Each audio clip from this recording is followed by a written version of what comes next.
मराठी मातृभाषा चॅनलवर आपले स्वागत।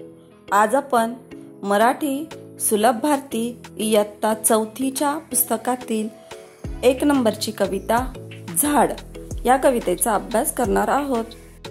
आपण कविता वाचून घेऊया, नंतर मी तुम्हाला ह्या कवितेचा अर्थ सांगेन। झाड।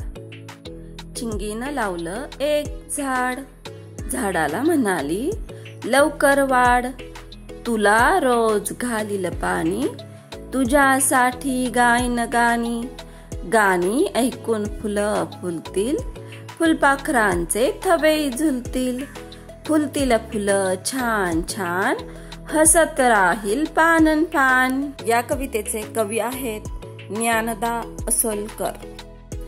मुलांनो, झाडाचे आपल्या आयुष्यामध्ये खूप उपयोग आहेत। झाडे आपल्याला प्राणवायू देतात, तसेच फळे देतात, फुले देतात, तसेच झाडांपासून आपण वेगवेगळे औषध बनवतो। तसेच झाडामुळे प्रदूषण नियंत्रित राहण्यात मदत होते। असे ह्या झाडाचे असंख्य उपयोग आहेत।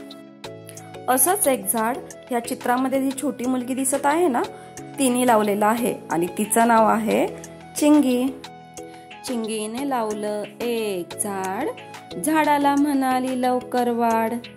ही छोटी मुलगी झाडाशी गप्पा मारत आहे आणि झाडाला म्हणत आहे की लवकर वाढ,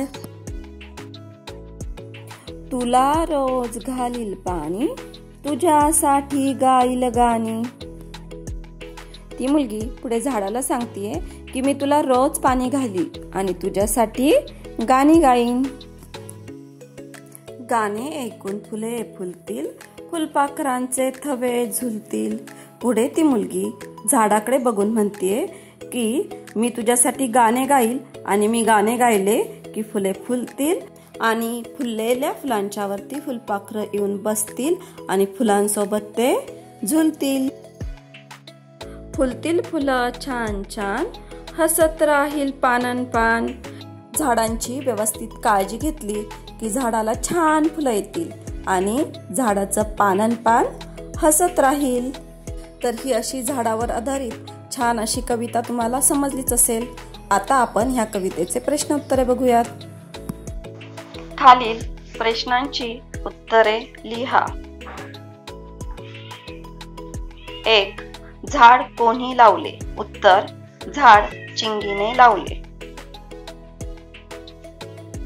2. चिंगी झाडाला काय म्हणाली?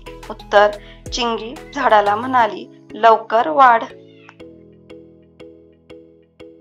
3. चिंगी रोज कुणाला पाणी घालणार आहे? चिंगी रोज झाडाला पाणी घालणार आहे।